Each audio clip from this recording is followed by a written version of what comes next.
Well, thank you everybody for being here today for our first free lunchtime lecture. I'm Eleanor. I'm a historian in the Bay Area. I work for an environmental planning firm called ICF, and I also sit on the executive board for the California Garden and Landscape History Society. I'm actually calling in today, however, from a hotel room in Charlotte, North Carolina. So I do want to say right off the bat that I apologize in advance for any internet connectivity issues I may experience. If I get cut off or there's a delay or anything of that nature, I'll just hand this off to our other very capable speakers and my co-host Janet Graysick and let them take over.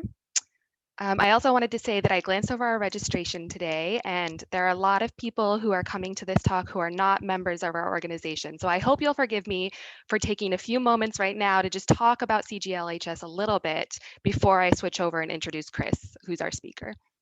So with that being said, the California Garden and Landscape History Society, or CGLHS, is a nonprofit membership organization with a mission to preserve and protect California's historic gardens and landscapes.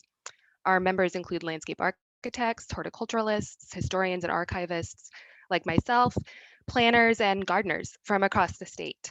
So if landscape history or preservation is a topic that interests you, I encourage you to lean on this organization as a resource.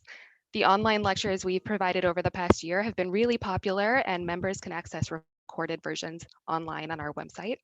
And there are still 2 more lectures on this year's calendar, um, and they're live and open for registration on our website.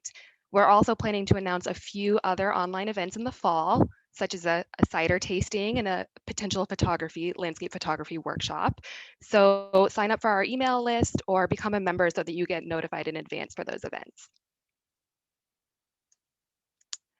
We also publish a quarterly journal called Eden, and we accept submissions from outside of our membership. So if you're itching to write about a specific topic or a property, please reach out and consider publishing your work in our journal. And you can review all of this and our membership options on our website, which is cglhs.org, or by reaching out to me or any of the other board members with your questions. And we absolutely hope to hear from you, and I'll try and remember to put my email in the chat box towards the end of our talk today so that you can reach out directly if you want. So now I'd like to switch gears and introduce Chris Stevens, our today's speaker. He's acting chief of the National Park Service's Historic American Landscape Survey Program, or HALS. Chris is a landscape architect who received his MLA from the University of Virginia and has a certificate in historic preservation. And he's been with the Park Service since the year 2000 and with HALS specifically since 2008. In today's presentation, we'll provide a little of an overview of the whole HALS program and its processes, but I think we're also going to dive into some kind of specific topics that fall under those umbrellas, such as this year's annual HALS Challenge, which focuses on Black landscapes and to which I hope many of you will submit a nomination or a landscape form. And Chris will talk for approximately 40 minutes, and then we will open this up to discussion and to questions from you all. Our nonprofit Zoom account does have some limitations, so please just put your name or your question in the chat box, and myself or Janet will help facilitate the discussion by calling on people, or if you'd prefer, we can just read your questions aloud, whatever you like. If it turns out our bandwidth can't handle people turning on and off their cameras and their microphones, then we may just take over. But we tried this in our last lecture and it worked really well, and I like the kind of interactive nature of it all. So hopefully that will work. And I look forward to hearing from you all as well as from Chris. Thank you so much for joining us and being here with us today. And I think I'll go ahead and hand it over to you now. Okay. Thank you very much, Eleanor, and thank you to the California Garden and Landscape History Society. I'm really honored to be here and to share HALS with you. I'm going to turn my camera off now, if I can figure this out, and get into the presentation. And there we go. Preservation through documentation is a tried and true preservation practice for maintaining any type of historic resource. And it begins with accurate, well-researched measured drawings, histories, and large format photography. This same mantra is applied to HALS, and it should always be the basis of cultural landscape preservation. These 3 types of documentation are useful for on the ground, for facilities managers, for landowners, for governmental agencies, and they always will be. And no matter what types of technological advances come along, these are the tangible documentation elements that help preserve historic resources. The Library of Congress preserves the copyright-free HALS collection in perpetuity and makes it publicly accessible online. And this is what really makes our collection unique. There are very few collections like this in the world, and perhaps we're the only one that has such a depth and breadth, and also is preserved by one large institution. So that's one of our most valuable partners.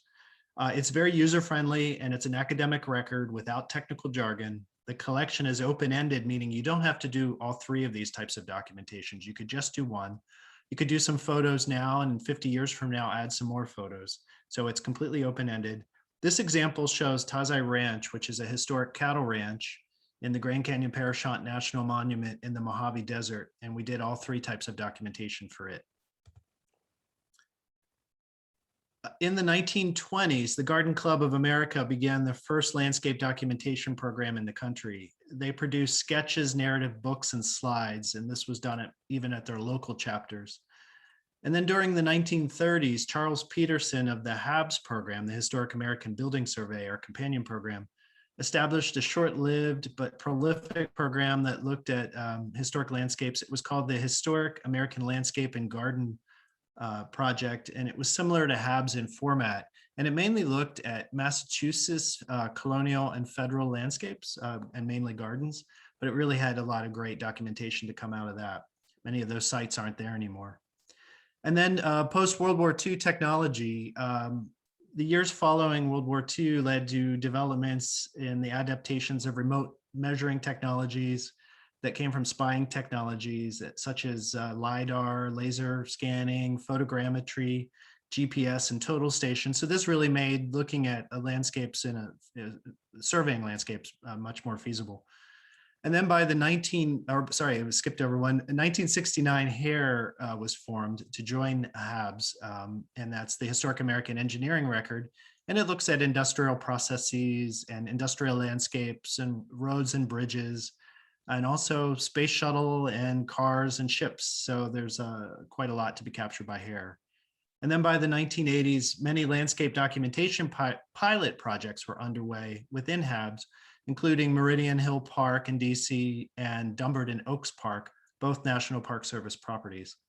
That coincided with a greater movement to recognize and preserve cultural landscapes within the National Park Service.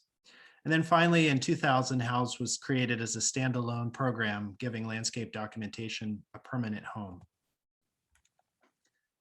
HALS is modeled on the Historic American Building Survey, which is called HABS, which was the oldest federal government preservation program. It was founded in 1933. And then, of course, the Historic American Engineering Record from 1969. Documentation produced through these programs constitutes the nation's largest archive of historic architectural, engineering, and landscape documentation. And since it's gone online at the Library of Congress, it's also one of the most popularly searched collections, with K through 12 students happening to be the largest user group. The NPS Heritage Documentation Programs administers HABS, HAER, and HALS together. Our tripartite agreement in which we were founded, the National Park Service administers, the Library of Congress, our partner, preserves and distributes, and the American Society of Landscape Architects advises.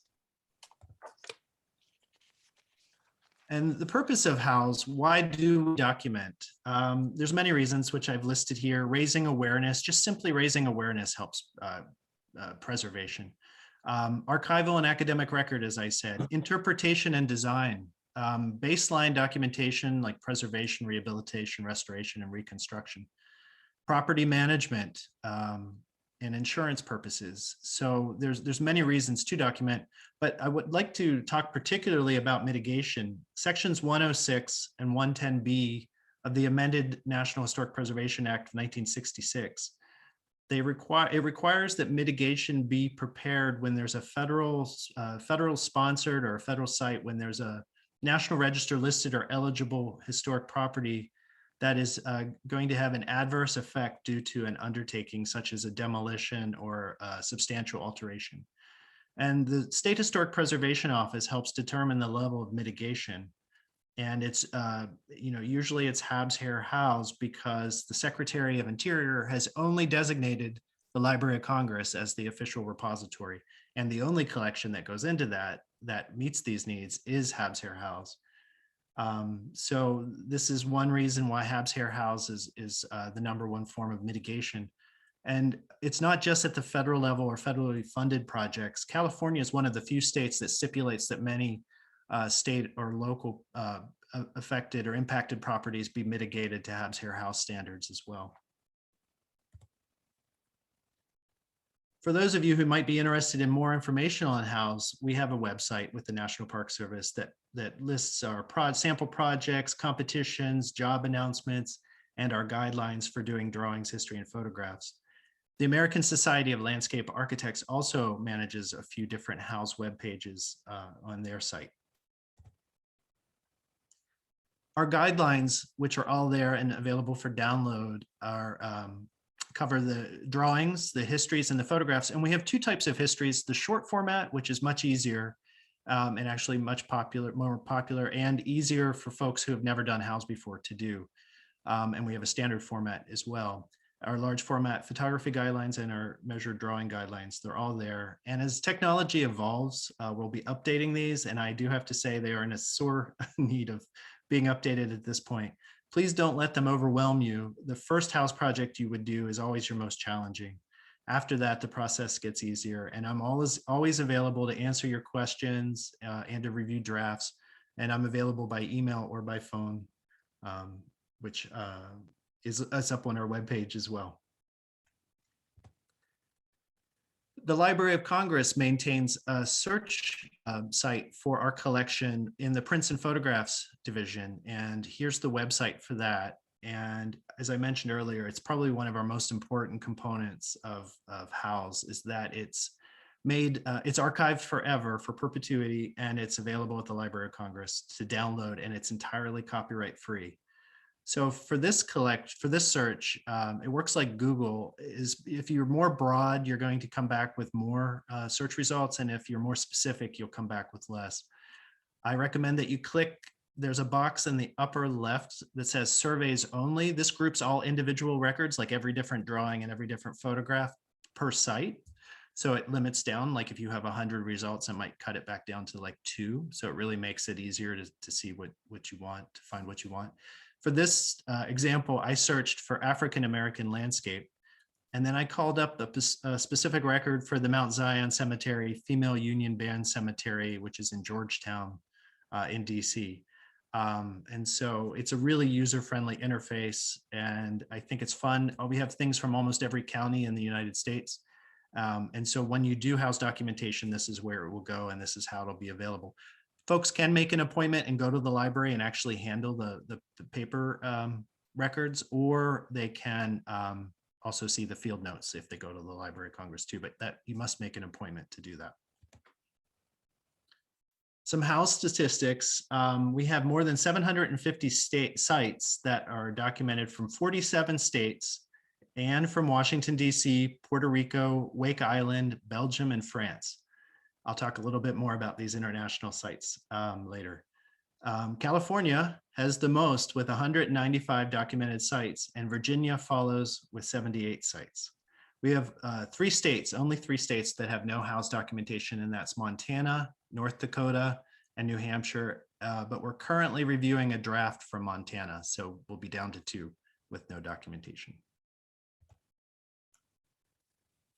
With the next few slides, I'm going to discuss the relationship and differences of HALS to other types of landscape architectural documentation, using the Charlestown Navy Yard of Boston National Historical Park as an example. While the HALS and the National Register programs have their own individual missions, they complement one another. Unlike the National Register program, HALS does not lead to a listing or a nomination. It does not confer any legal protections or tax credit opportunities. It does not require the permission of the landowner, and it does not require integrity. So we're different in that way. But National Register nominations, if they're available, they're a great place to begin if you're doing HALS documentation for some research. We work really closely with the National Register. When we are at our regular office in non-pandemic times, we're just down the hall from each other. There's an NRIS database, which is online through the National Park Service, where you can search for National Register nominations. And actually, Wikipedia is also a very good source for National Register listings. HALS documentation generally goes beyond the information supplied in a National Register to include measured drawings and large format photography, and actually more in-depth historical information. But they really complement one another, but they do have different missions. And the National Historic Landmark Program is part of a more select registry that looks at nationally significant historic places designated by the Secretary of Interior because they possess exceptional value or quality in illustrating or interpreting the heritage of the United States. And there's a different database for National Historic Landmarks, and that's the NHLS database. But once listed, NHLs are also registered in the NRIS database, if not already. So this example shows the USS Constitution at the Navy Yard. And HABS and HAER have gone to the Charlestown Navy Yard and documented the rope walk and the tar house. And there's plans for HAER to document Dry Dock 1 pretty soon. I worked on a cultural landscape report for the Charlestown Navy Yard I think it was in 2005, 2006. And CLRs are the primary document for guiding the management and preservation of cultural landscapes. And we have a lot of overlap with, like, say, a HALS historical report. And really the thing that makes HALS the most unique is HALS goes to the library. It is much more user-friendly. CLRs don't really have a wide audience. They're mainly seen by the person that hired it, whether it be a non-MPS site or a National Park Service site. They're done by both National Park Service and by private practitioners. And the sections in a cultural landscape report that are different are analysis of significance and integrity and the treatment sections. Those are not in HALS, but the statement of significance, the site history, and the existing conditions are. And so it's really easy to take a cultural landscape report and format it into a HALS historical report and have it go to a much larger audience and be available at the Library of Congress. Another document that is only internal to the National Park Service is Cultural Landscape Inventory. And it's like a reduced size cultural landscape report, and it's only based on secondary source research.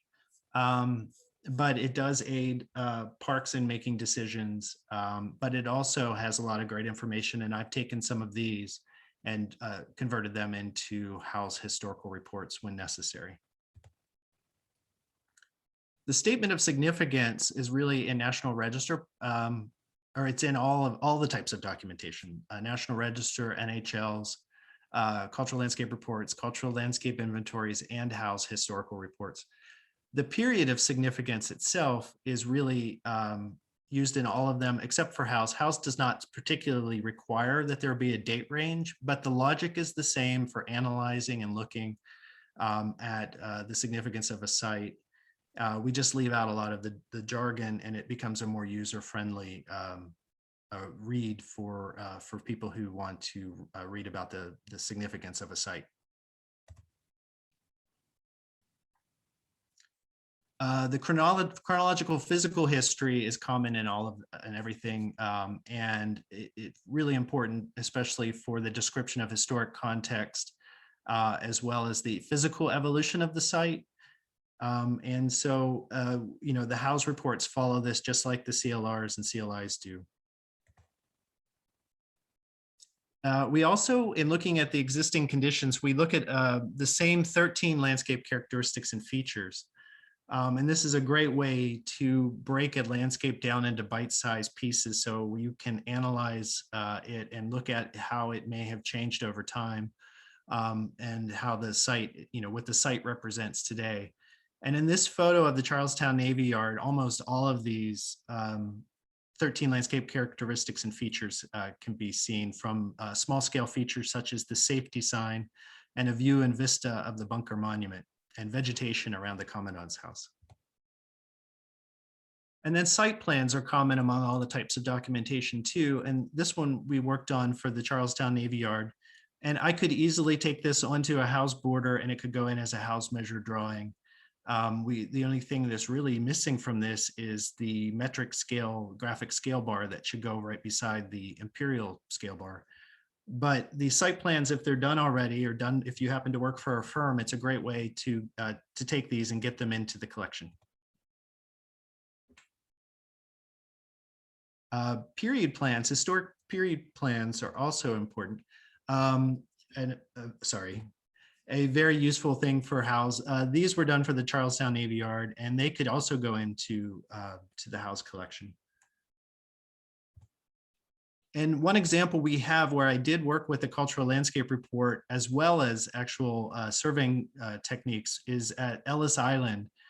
For years, HABS has worked on most of the buildings of Ellis Island, and they had HALS come out in 2014. The Olmsted Center for Landscape Preservation had done a cultural landscape report. And so we did, with HALS, we did survey the entire Ellis Island and came up with this existing conditions plan based on our laser scanning and hand measuring and plant identification and all the standard techniques. But then we were also able to take the historic period plans from the cultural landscape report and subtractively work backwards from our newest, very accurate survey and correct them, because they were built from historic plans that might not have been the most accurate. But because we had just really surveyed that site to such accuracy, we were able to correct landforms and make some corrections and also some other discoveries from our historic research and take those historic plans from the CLR and work our way backwards to 1776 and trace the whole evolution of the site. We don't always do period plans. Existing conditions plans are more common for HALS, but I just wanted to share this as an example. And then in 2013, HALS went abroad to complete our first international project at Flanders Field American Cemetery and Memorial in Wareham, Belgium. The HALS number is HALS US 7. Our sponsor was the American Battle Monuments Commission, or ABMC, and they maintain 8 World War I cemeteries, American cemeteries in Europe, and even more World War II American cemeteries. The photo on the left shows the 1937 dedication ceremony of the completed cemetery and chapel at Flanders with the American ambassador and the Belgian prime minister at the time. The photo on the right shows President Obama at the chapel in 2014, along with the King and Prime Minister of Belgium. The original idea of establishing American cemeteries on foreign soil as perpetual memories to American sacrifice and aid provided a backdrop for a speech by the president honoring our veterans and discussing politics in the Ukraine. Our team, including a landscape architect, 2 architects, a historian, and a photographer, spent 2 weeks on site digitally laser measuring, hand measuring, identifying plants, photographing, and researching the entire site. We then returned to Washington and spent the next 6 months preparing comprehensive existing condition measured architectural and landscape architectural drawings, interpretive drawings, and photography. And we did extensive research at the National Archives, the Library of Congress, and the Commission of Fine Arts to support the written history. The historic report component is so critical because it helps influence the photography and the drawings by guiding us, really. And if it uncovers the significance, the context, and the physical evolution, as I said. And here's the 1921 preliminary plan for Flanders Field, which was developed by Charles Gibbs, the landscape architect, and J.R. Jones, an engineer with the American Graves Administration Service. And then the photo at the upper left shows the dedication of the newly completed chapel in the 1930s. ABMC hired Paul Cray as its consulting architect in 1925, and Cray guided every aspect of the ABMC construction program, where they were coming into these preliminary cemeteries developed by the American Graves Administration Service and really adding another level of design and finishing them up to where they felt they needed to be. And Paul Cray personally supervised and designed the overlay at Flanders Field in the Beaux-Arts classical approach. And but it's still, the site still maintains integrity to both Paul Cray's lair as well as the earlier American Graves Administration Service lair. And then with large format photography, Brian Grogan was the photographer. And in the upper left, there's the entrance gates. And then there's various contextual views and detail views. And one I wanted to point out in the lower left is the Gold Star Mother's Room, where mothers of sons or daughters that had died could come over, and they would be greeted by the superintendent in this room before going out and visiting the gravestone or the tombstone. This is the comprehensive point cloud we did. We did laser scanning and we stitched them all together and used photo overlays to create the actual color to the laser scan points.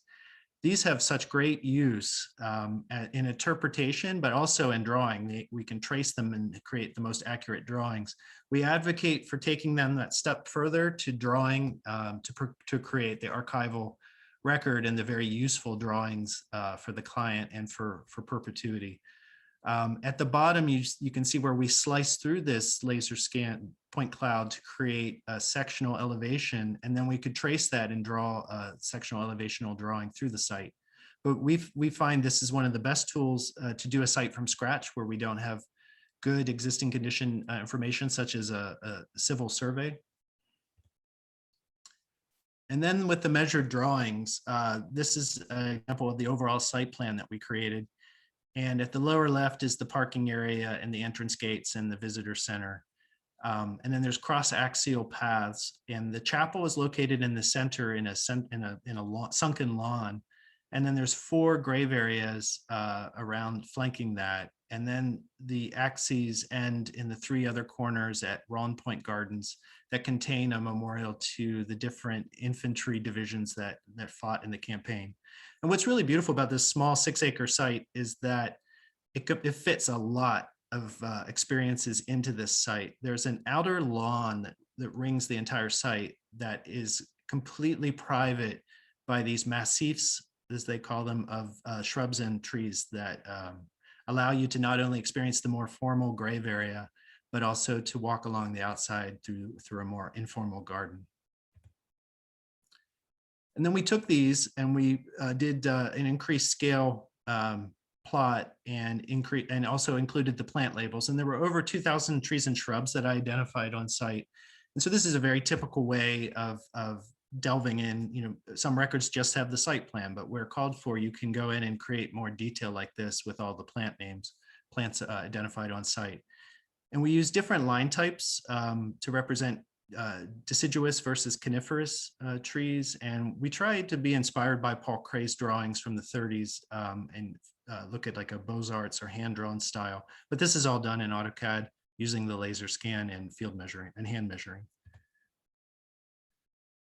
And here's a plan of one of the 4 grave areas. Paul Cray designed the headstones himself. They're out of Carrara marble, and there were 2 options, either the Star of David or a Latin cross. These are used in all the foreign American cemeteries, either World War I or World War II. And here's a view looking towards one of the Round Point Gardens from the top of the chapel, just to give you a better idea of the site. These are clipped or pruned aerial hedges out of linden in the Round Point Gardens. And there's an urn in the center with the insignias of the 4 infantry divisions that were in that campaign. And so we took that then, and we were again inspired by Paul Cray's Beaux-Arts drawings, and we did the elevation here of one of the Round Point Gardens at the bottom. And then we flipped up the plan with the same cut line over top to depict that in drawings for ABMC. And we also put in the specs that they have for the pruning of all the trees and shrubs in some of the sheets as details. And they still maintain all of these to that condition. So if you're ever overseas, I recommend visiting either the World War I or World War II American cemeteries. And then some people say, well, with the site that has so much great historic documentation, why would you need the new existing conditions documentation? While there's many changes over time, plus Paul Cray's original construction drawing, such as the one on the left, shows an oil lamp over the front doorway. And as you can see, the way it is now, that was never built. It was an inscription over the doorway instead. And the chapel is built out of limestone on the inside and outside with a marble altar, and then the names of all the missing that their bodies could not be located after the battle inscribed inside. And then large format photography really captures the essence that are not as easily picked up in drawings, such as this mosaic tile ceiling and the subtle bas relief details on the outside of the chapel. And then jumping to another project that's happens to be in California, it's Curry Village at Yosemite National Park. Glacier Point there is as much of a threat as it is an attraction.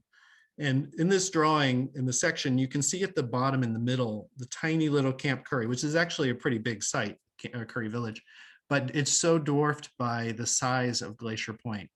And for this drawing, we used LiDAR data, and we pulled it into AutoCAD Civil 3D, and we're able to do this drawing. And this relationship between the village to the mountain is critical. It's part of why people want to be there, because it's so beautiful. But in 2008, there were 2 rock falls that luckily the folks were having breakfast that were staying in the tent cabins at the time, and so no one was injured. But the park reclassified its rockfall zone, and it's at the bottom of this drawing in red hatching. And so all of those historic buildings and tent cabins had to be removed. And so we were called in to do mitigation.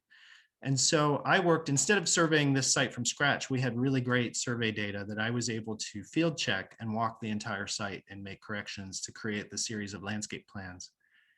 And then for the buildings, we were able to work with the State Historic Preservation Office and identify certain types that we should document for HALS and HABS. Actually, in the end, they get HALS numbers, and it doesn't really matter if it's HALS, HAER, or HABS. We all follow each other's guidelines, but because this made more sense, it's all of this is nested under a HALS number in our collection.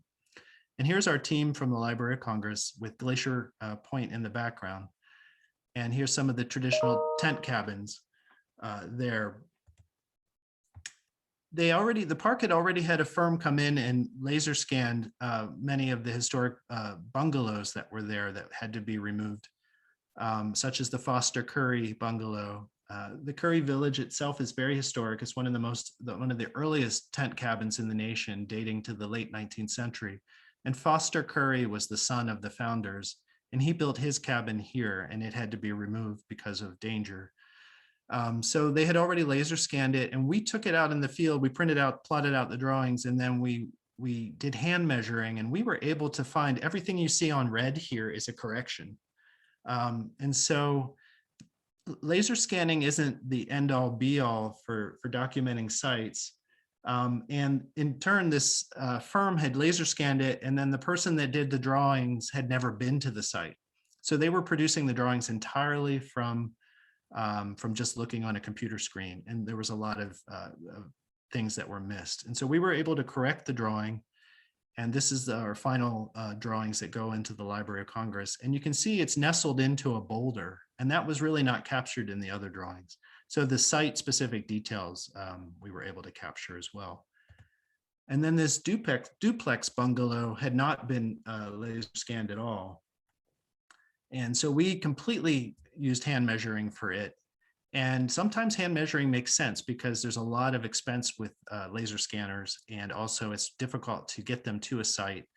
And it shaves off time in the field. You end up spending more time to do some hand measuring, but we did pretty accurate drawings using this technique and produced this set of drawings for this building.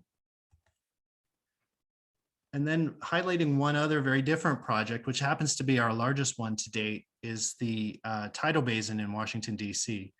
I just have this one slide I was going to share, but it's 220 acres, and of course it contains the Jefferson Memorial and the Mason Memorial and the MLK Jr. and the FDR memorials and the famous cherry blossoms, but it's at risk because it's built on fill and it's sinking. And also there's climate change. And so the tidal water is constantly coming up over the pathways and inundating the cherry trees. And so there's this big initiative by the National Mall to create a cultural landscape report and guide treatment, but also the National Trust for Historic Preservation has gotten involved. And there's a website here at the top, the Tidal Basin Ideas Lab, and all of our documentation was used as baseline documentation for that effort. There's teams of landscape architects around the country working on this, and the public can be involved too. So if you go to this website, you can check out all the different design options and input your own, how you feel about each of the designs and any ideas you may have. And now one other, moving away from projects toward what we do with our partnership with the American Society of Landscape Architects is very important. You don't have to be a landscape architect or a member of ASLA to do HALS, but this is a really great way that we have, because I am the only permanent staff member of the program, this is how we get a lot of our work done. The ASLA's Historic Preservation Professional Practice Network has a HALS subcommittee, and the HALS liaison coordinator is a volunteer that is the lead of that committee. And they in turn coordinate 47 volunteer HALS liaisons in each of the ASLA state chapters around the country. And then they in turn do HALS activities and report their activities back to the national ASLA chapter. And so ASLA maintains great web pages that help promote HALS documentation. And then some of the state chapters, like the Northern California ASLA chapter, there is a HALS Northern California chapter group underneath that, nested in that. And they have over 100 members, and a lot of the members are not ASLA members. It could be anybody that's interested in landscape preservation. And this group over the years has done full documentations for many sites for profit, including the Kaiser Roof Garden in Oakland. And they've prepared and donated close to 200 short format histories for their other favorite Northern California sites. And then they continue to introduce HALS to other groups such as the State Historic Preservation Office and other preservation groups. And they maintain a really great webpage as well. The group gets together periodically and they maintain an inventory of historic landscapes in Northern California. And here's the group out in the field. And then sometimes they do pick group projects and they document a site together with photographs, drawings, and histories. But for the most part, really short format histories are the most effective way to get a lot of sites documented. Another example of this is in Colorado. Ann Mullins there is the HALS liaison for California, Wyoming ASLA chapter. And there's a site that she always admired that has significant modernist gardens at the Aspen Institute. And they were really reluctant to do a National Register listing because they didn't want to have any restrictions. And they also were growing and they wanted to be able to develop. So they were reluctant, but Anne talked them into her doing a HALS report. And so she did, and it was so well received by the Aspen Institute as well as the Aspen community that she now leads regular walking tours of the site. And so the Aspen Institute went from not really appreciating its modernist landscape to being really proud of it. So that's another way, a sneaky way to get HALS in to try to without being a listing or a nomination or requiring any protection. It raises public awareness, and then a site ends up being protected just by the consciousness of the community. And then we have a lot of firms that do HALS work. One example is Heritage Landscapes with Patricia O'Donnell as the principal in Vermont. And she does the paid mitigation work that I mentioned earlier that's required, such as this at the St. Elizabeth's Hospital in the upper right in Washington, D.C. But she also has done many cultural landscape reports, and she's talked the client into providing some extra funding at the end to convert that to HALS, such as the Marie Zimmerman Farm, which is a National Park Service site, and World UNESCO Heritage Site, the Jefferson's Academical Village at the University of Virginia. Here, in the lower center is the academical village. And it ended up being, after converting her cultural landscape report, it's over a 400-page history, and there's over 20 sheets of drawings that include period plans and existing conditions plans of the site. So we were really pleased to get this in. And one thing I'd like to point out in this, everything in our collection is copyright free. So all of those great historic photos in her report, she worked very closely with the University of Virginia's library to make sure that they signed release forms so all of this could go to the Library of Congress. And that's almost unheard of. So this is an amazing site that now is going to be archived forever and made available through the Library of Congress. And HALS is also very much involved in academia. Two former HALS liaisons for Arizona teach at the University of Arizona, and they've integrated HALS into their heritage conservation documentation class. And the students really learn documentation techniques by practicing HALS surveys, as well as National Register nominations and preservation master plans. This has really increased not just the students' knowledge of this, but also the local Tucson and Pima County agencies now value historic landscapes.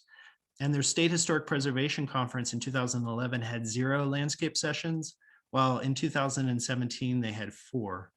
And the student groups document many sites and enter many of our competitions. And in 2017, they won the HALS Challenge competition, and they won a Governor's Heritage Preservation Honor Award. So it's been a really rewarding program there. And then in Oklahoma, at Oklahoma State University, Dr. Charles Leiter taught landscape architecture there, and he specifically in a special topics class, he included HALS, and over the years he had his students document over 40 Oklahoma landscapes that came into our HALS collection. And then because it's copyright free, the Oklahoma Department of Tourism created a website using this HALS documentation to create driving tours to visit the historic sites. So that's always been a very good role model of documentation there and how it can be leveraged for other purposes. And as I mentioned, our HALS challenge, we've had this for many years now. I think we're on our 12th year. And this year's theme is historic Black landscapes. And ASLA has been really excited to help us advertise it this year and share it even more than normal because they're so excited about the topic. And we recommend that folks enter. It's a great way. It's often people's first way of preparing HALS is to enter the competition. And I have the 2 websites here for the National Park Service and for ASLA that promote the HALS Challenge. In selecting sites for previous HALS challenges, we've had some historic Black landscapes that have come in, and I show some of the photos here. But they represent everything from agricultural landscapes to athletic fields to cemeteries, churches, forts, gardens, communities, historic Black colleges and universities, historic districts, historic sites, memorials, monuments, streetscapes, all kinds of things to think about. So we have many articles up on the field, which is ASLA's blog site, and we highlight some of these that have come into the collection already. Last year's theme was vanishing our lost landscapes, and we change the theme every year to stimulate interest and also to increase the coverage of underrepresented communities or underrepresented landscape types in the collection. And vanishing our lost landscapes really captured those impacted by climate change.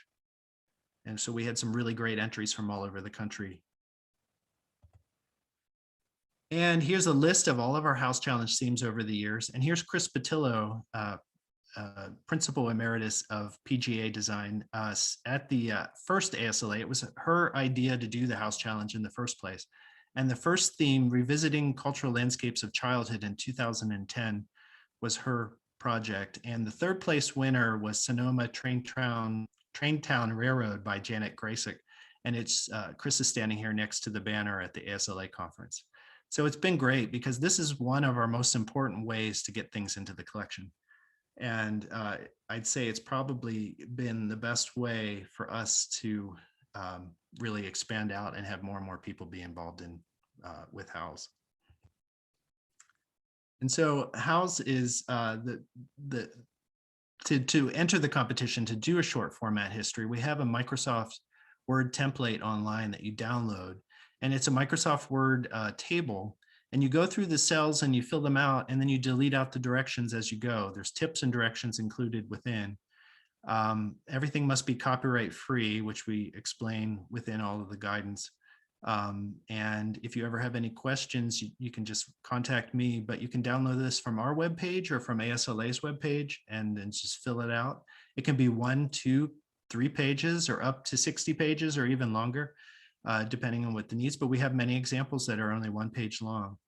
And then it's just emailed to me. And the deadline for the competition is July 31st every year. And so if you or anyone you know is interested, and if you have any questions, please reach out to me. But we have everything up on our webpage to get you started. We also have other competitions at HABS, HAER, HALS, and the Holland Prize is open to HABS, HAER, and HALS entries, and it is for a single sheet drawing. And the late Kate Bainton, who passed away earlier this year and was so heavily involved in HALS documentation and has won HALS challenges and has won 3 honorable mentions by producing beautiful Holland Prize single sheet drawings. I show one of her examples here, which is the Fleming Garden, which is a modernist garden.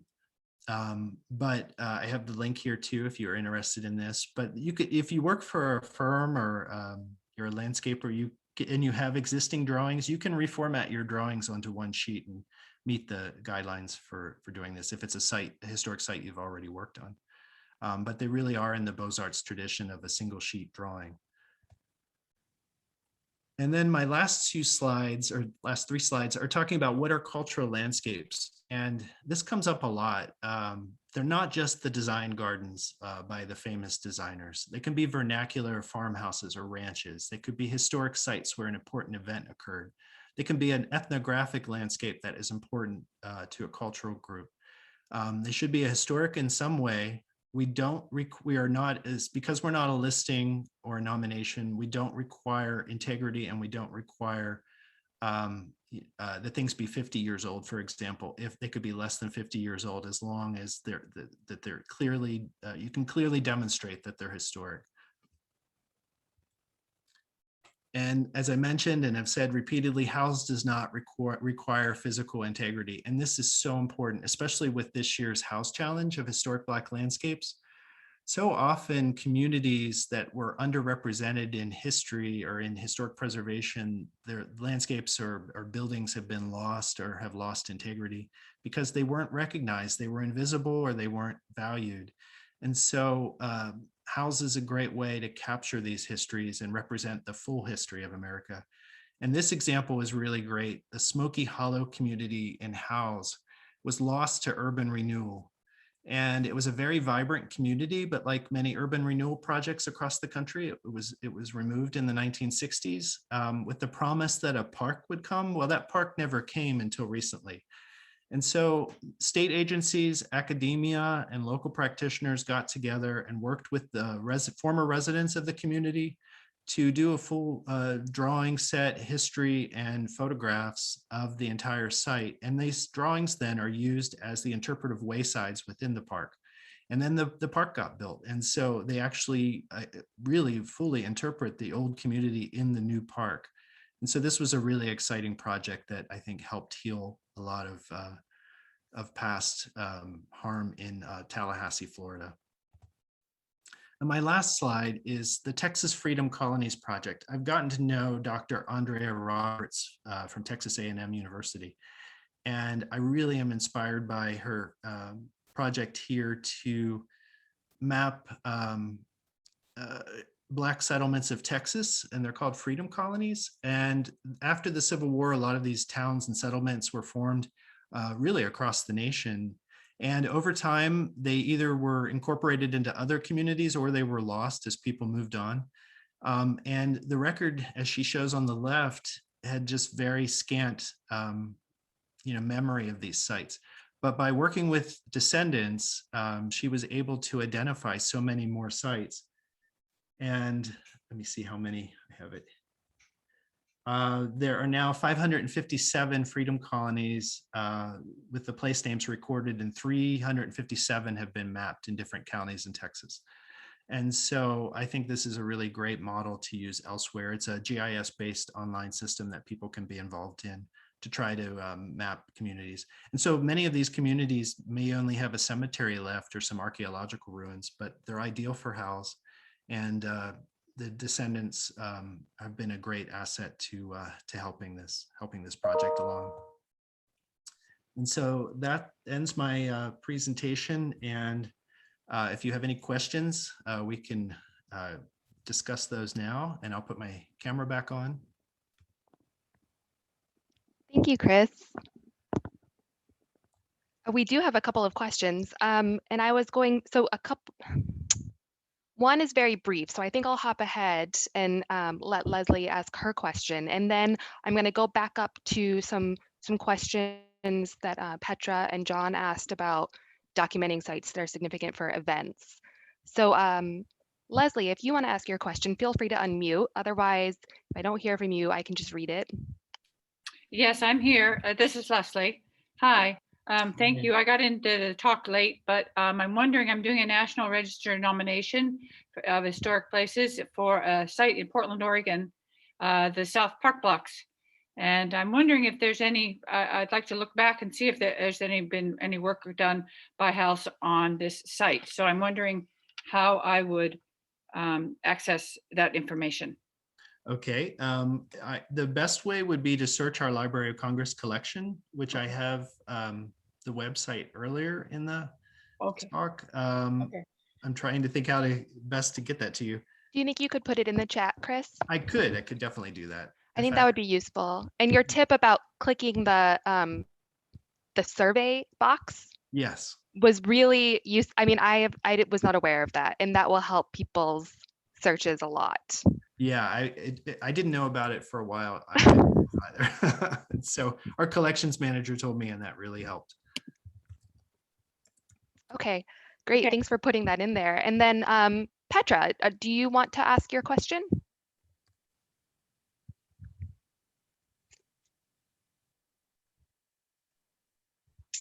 Oh, she'll be back in a moment, or she's just adjusting her headphones. Hello? Hi, Petra.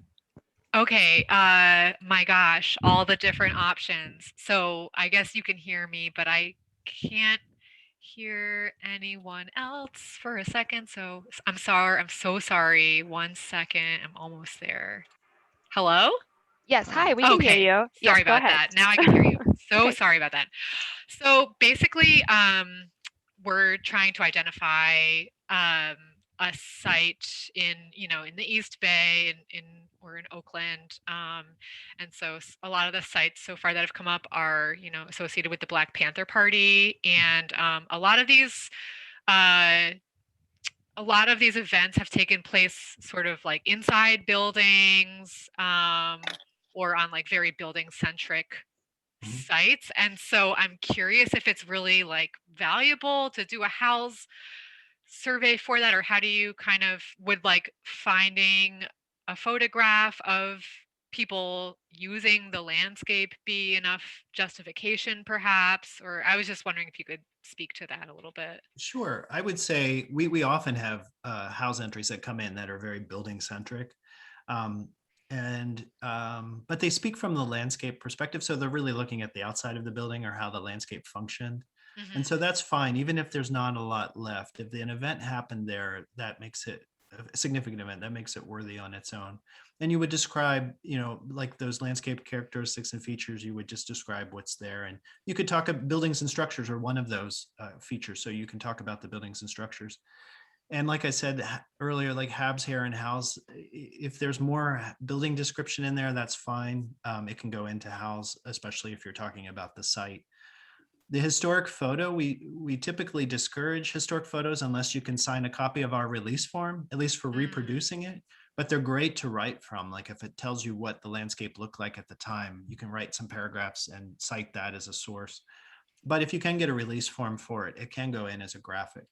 But I think that it's perfectly okay if it's a very building centric, and for a lot of non-gardeners or landscape architects, they think, or I'm sorry, they think that landscapes have to have plants, and that's not the case. You know, it could be a completely built kind of structure that is like a monument or a plaza too. And so there's a lot of room for something like that, because if the history should be recorded, we can certainly get it in.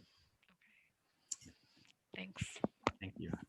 There's also that you mentioned at the very end that historic sites are one type of cultural landscape. So I think that's a pretty clear connection there. Yeah. John, did you still want to ask your question? Yeah, sure. Hi there. So it relates similarly to this year's challenge and cites landscapes that have historical significance associated with past events, or even other ephemeral aspects of history. So like the daily experiences of a certain community, and those are things that would not actually be those things that they may not have directly had an imprint in the physical fabric of the site, or if they did, that fabric may have may certainly have been changed. So I'm wondering if you can speak to any things you've noticed in past submissions related to actually documenting through narrative or through drawings those sorts of aspects of place that may not truly be or have less of a physical imprint. Well, for sure, the only thing that's required for HALS documentation is that it be linked to a latitude and longitude, so a coordinate. So if you can't link it to a site, then it's hard to document. But if it can be linked to one spot, and the landscape has changed greatly, we rely a lot on, we have a lot of examples that have relied on oral history. Historic photographs are great to write from. I'm just trying to think. I know what you're saying, and I'm trying to think of how to answer.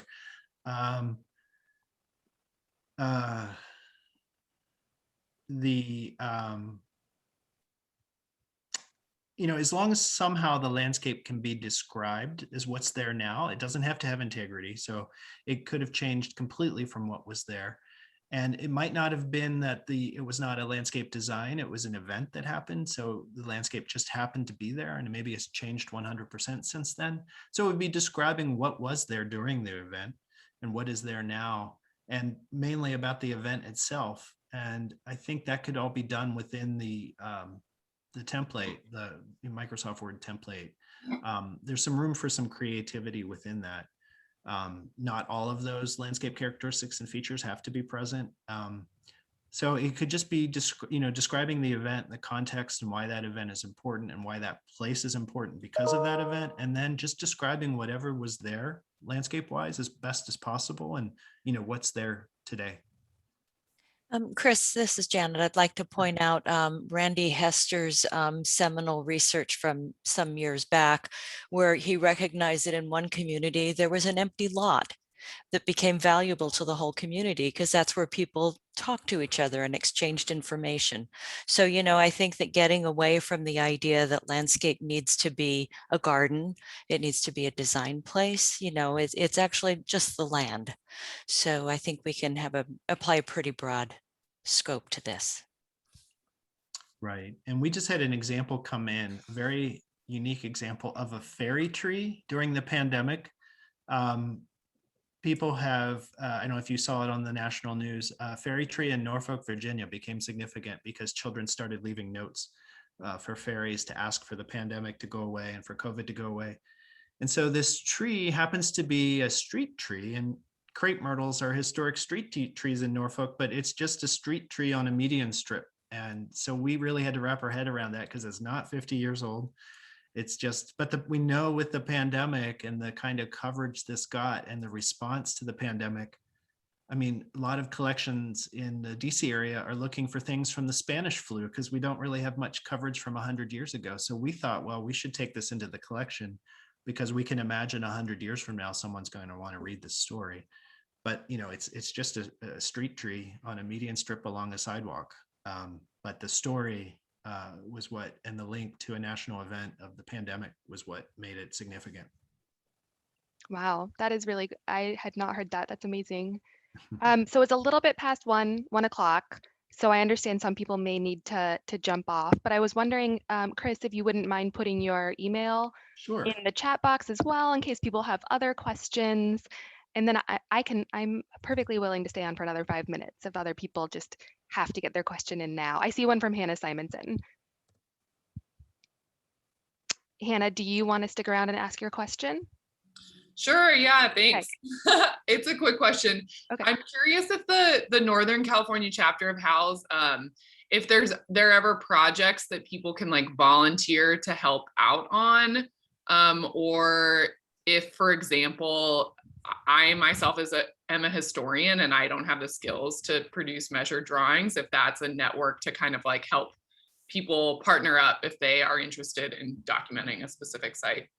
I would say the answer is probably a resounding yes, because I think historians are one of the most important parts of a project, and often landscape architects are more into the landscape portion. And so history is a great component. And there's probably some members of the chapter on here. And yeah, actually, Chris, I can answer that. Okay. You can reach out to me, Hannah.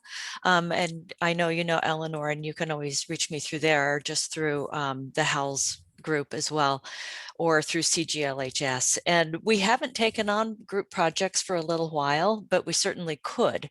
And I would be happy to talk to you more about that. But also, Chris, talk some more about the short format report. We don't even need drawings for that. No. And, we will take historic photos at the end. All the graphics go at the end with captions.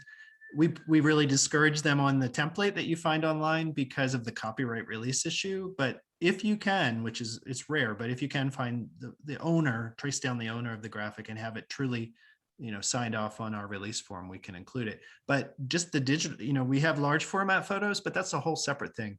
There can be digital photos at the end of the report, and that template can be downloaded, and anybody can do it by themselves or in a group. And it's just emailing it to me.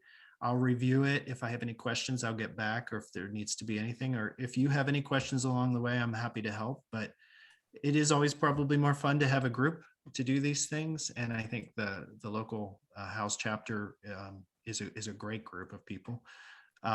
They really are the best that we have as far as the largest group in the country.